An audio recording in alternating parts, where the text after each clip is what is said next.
स्वयं में रहने का रहस्य, ब्रह्मर्षि पितामह पत्री जी की बुक का। 3-4 दिन की और रह गई है बस। अब उन्होंने बताया है कि कुंडलिनी शक्ति का मतलब क्या होता है। कई लोगों को लगता है बोलते भी हैं कुंडलिनी शक्ति जागृत हो गई है, या आजकल बहुत ज्यादा चल भी रहा है कि डायरेक्ट हम ध्यान के द्वारा कुंडलिनी जागृत कर देंगे। तो उसी के विषय में वो यहाँ पर बता रहे हैं। आत्मा की शक्ति जब शरीर में विशेष रूप से प्रकट होती है, तब उसे कुंडलिनी का उत्तेजित होना कहते हैं। विचारों से भरा मन जब शून्य हो जाता है, तब उस आत्मा की शक्ति का शरीर में उत्तेजित होना ही कुंडलिनी का उत्तेजित होना कहा जाता है। कुंडलिनी का मतलब आत्मशक्ति 3.5 फीट लंबे सांप की तरह सिकुड़ी रहती है। जब मन शून्य होता है, संकल्प और विकल्प रहित होता है, तब सिकुड़कर सोने वाली आत्मशक्ति उत्तेजित होकर शरीर की अशुद्धियों को दग्ध करके नाड़ी मंडल को शुद्ध करती है। इसे कुंडलिनी उत्तेजित होना और नाड़ी मंडल की शुद्धि कहते हैं। अर्थात क्षीण स्थिति में होने वाली आत्मशक्ति ध्यान में मन शून्य होने के से विशेष रूप से उत्तेजित होती है, एक्टिवेट होती है। दुश्मन कौन है? पहले हमें यह समझना चाहिए कि काम, क्रोध, लोभ, अहंकार, ईर्ष्या आदि पुराने शब्द हैं। असल में यह सब हमारे दुश्मन नहीं है। इनका ठीक तरह से उपयोग करने से यह हमारे दोस्त हो सकते हैं। समय के अनुकूल यह सभी कभी दोस्त और कभी दुश्मन बन जाते हैं। लेकिन वास्तविकता यह है कि तमोगुण, रजोगुण, सत्वगुण आदि तीनों गुण एक और हमसे दोस्ती करते हैं और दूसरी ओर दुश्मनी करते हैं। मतलब वो हमारे दोस्त भी है और दुश्मन भी है। उदाहरण के लिए, अगर भूख मिटाने के लिए 1 या 2 फल खाएंगे तो अच्छा होता है। फिर तीसरा फल खाएं तो ऊब जाते हैं। चौथा फल खाएं तो उल्टी हो जाती है। पांचवा फल खाएं तो शरीर बिगड़ जाता है। मतलब ये अति सर्वत्र वर्जे, तमोगुण की तरह होता है। अंत में अधिक होने से दुश्मन के रूप में बदल जाता है। मतलब जो चीज फायदा करती है कम मात्रा में, वही हम अगर अधिक मात्रा में लेते हैं तो वही चीज हमारे लिए नुकसानदायक हो जाती है। धन कमाना अच्छा है। अधिक कमाने से हम उसके गुलाम बन जाते हैं।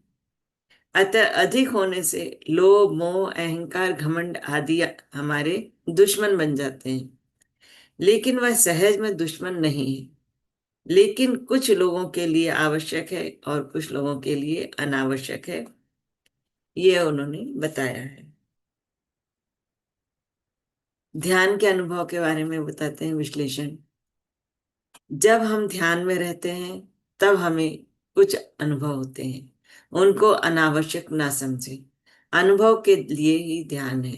ध्यान में जो भी देखते हैं वह बहुत अद्भुत अनुभव होते हैं। वो व्यर्थ नहीं है। ध्यान में अनेक अनेक आत्मानुभव होते हैं। उसमें हमारे अंदर बची अशुद्धि निकल जाती है। इसलिए यह सब व्यर्थ नहीं है। और जब अनुभव बहुत ज्यादा होते तो उसमें एकदम पढ़ना भी नहीं चाहिए कि अगली बार फिर बैठे तो हमें वही अनुभव हो। अगर कोई अच्छा अनुभव आता है तो कई लोग सोचते हैं कि कल जो अनुभव आया था या पहले जो आया था फिर से वही अनुभव आए, तो ऐसा उसमें नहीं पढ़ना चाहिए। ज्यादातर ध्यान केवल सांसों पे रखना है। आध्यात्मिकता क्या है? आराम से, आनंद से जीना, कभी भी नहीं रोना, दूसरों के व्यक्तिगत जीवन में हाथ नहीं डालना आदि, यही आध्यात्मिकता है। बुद्धत्व क्या है? आध्यात्मिक और बुद्धत्व दोनों एक ही हैं। यह अलग है, वह अलग है, ऐसा कुछ भी नहीं है। क्राइस्ट कॉन्शियसनेस, बुद्धत्व, कृष्णा कॉन्शियसनेस, कॉस्मिक सेंस, आध्यात्मिकता, एनलाइनमेंट, साल्वेशन, मुक्ति आदि सब एक ही हैं। ये सब अनुक्रम शब्द हैं। आत्म साक्षात्कार क्या है? अपने कर्मों के साक्षीभूत बनकर रहना ही आत्म कर्म साक्षी यानी विटनेस। हम अपने कर्मों के साक्षी हैं तो हैं। साक्षित्व को बढ़ाना ही तथा उस स्थिति को पाना ही आत्म साक्षात्कार है। मतलब आत्म स्थिति को पाना ही आत्म साक्षात्कार। योगी को कैसे पहचाने? अगर तुम योगी हो तभी योगियों को पहचान सकते हो। स्वर्ग नरक क्या है? यह लोक नहीं है, अनुभव की स्थितियां हैं। सही विचार, सही जीवन रीति को स्वर्ग माना जाता है। हमारे आसपास भी स्वर्ग स्थिति फैल जाती है। जिस प्रकार अपने मुंह की बात अपने कानों द्वारा सुन सकते हैं, यह भी वैसे ही है। आपकी कल्पना की ही आपकी सृष्टि है। जिस तरह अपने मुंह से आई बातों को मैं सुन रहा हूं, मेरी कल्पना ही मेरी सृष्टि है। मेरी सृष्टि में मैं फिर से जन्म ले रहा हूं। मैं अपनी बातों को सुन रहा हूं या नहीं, उसी तरह आप स्वयं द्वारा निर्मित नरक की सृष्टि में जी रहे हैं। यदि मैं बातें करना बंद करूंगा तो क्या मेरी बातें आपको सुनाई देंगी? जब तक मैं बातें करता रहूंगा तब तक ही ये बातें रहेंगी। यह बातें मेरे कानों तक सुनाई देती रहती हैं। मैंने बातें करना बंद कर दिया तो फिर बातें क्या नहीं है? इसी तरह स्वर्ग या नरक, यह समय के साथ साथ हमारे द्वारा अभिव्यक्त होते रहते हैं। अभिव्यक्त हुए स्वर्ग पदार्थ और नरक पदार्थ में हम जीते रहते हैं। जिस तरह मेरी बातें में अपने कानों तक सुन रहा हूं, अगर मेरी बात में अच्छी हो तो मेरा काम स्वीकार करते हैं।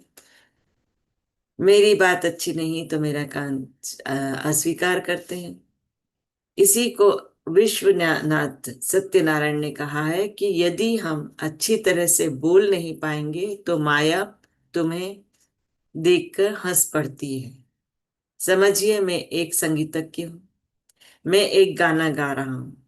गाने में कुछ गलत शब्द आ गए तो मुझे ही अच्छा नहीं लगेगा। मेरी माया ही मुझ पर हंसती रहेगी। देखिए, मेरे गलत शब्द के द्वारा मैंने नरक स्थिति का निर्माण किया। उस स्थिति में मैं ही हूं। अगर अच्छे स्वर में गाया तो अच्छा लगता है। यह मेरे लिए स्वर्ग है। सभी सुस्वर के द्वारा मैं स्वर्ग का को अनुभव कर सकता हूँ। अतः स्वर्ग या नर्क यानी हर पल अपनी अपनी सृष्टि में अभिव्यक्ति उन स्थितियों में जीते रहना है। यह प्रक्रिया बिना किसी अंत के चलती है। स्वर्ग सृष्टि, नर्क सृष्टि, स्वर्गमय जीवन, नरकमय जीवन। तो मेरे प्यारे दोस्तों, हमारे द्वारा ही सृष्टि का निर्माण होता है, स्वर्ग का और नरक का।